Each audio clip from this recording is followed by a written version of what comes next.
Саламатсыңарбы балдар? Жаңы темабыз дүйнөдө география илиминин өнүгүшү.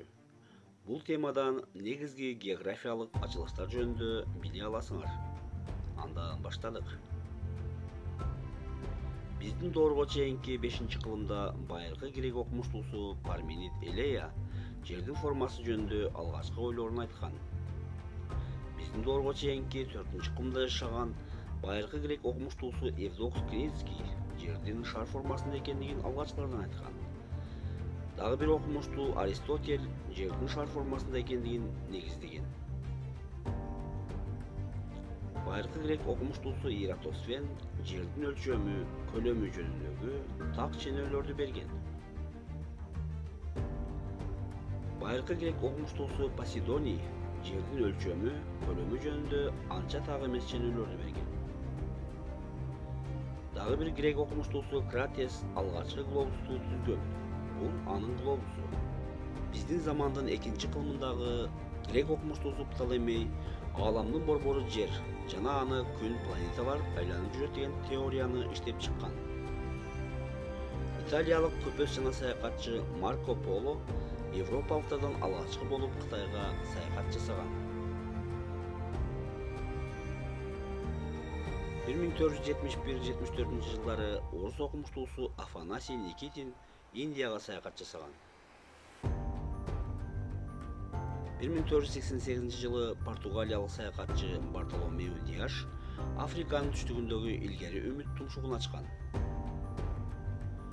1492 жылы немец окумуштуусу Мартин Бихайм азыркыга чейинки колдонулган глобусту түзгөн.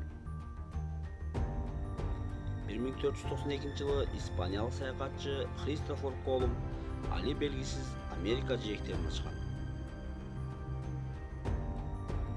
1497-99 жылдары португалиялык саякатчы Васко да Гама Африканы айланып өтүп Индияга деңиз жолун ачкан.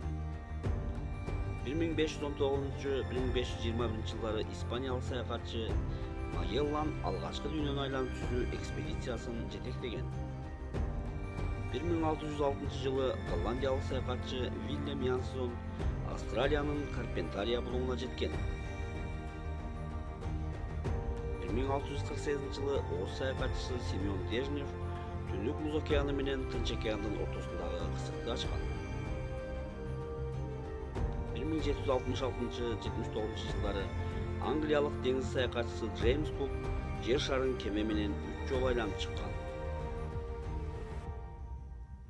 1820 жылы орус саякатчылары Беллинсгаузен жана Лазарев Антарктиданы ачышкан. 1870-85 жылдары орус саякатчысы Пржевальский Борборлук Азияга бир нече рет экспедиция уюштурган. 1871-83 жылдары орус саякатчысы Миклухо Маклай Жаңы Гвинеяга саякат жасаган. 1909 жылы америкалык саякатчы Роберт Пири Түндүк Уюлга жеткен. 1911 жылы норвегиялык саякатчы Роальд Амундсен Түштүк Уюлга жеткен.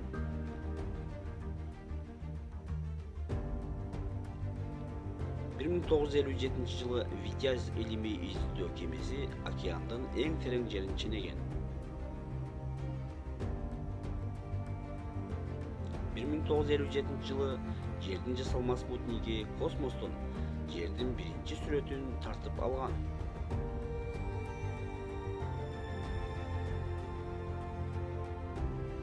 Көңүл бурганыңыздарга рахмат.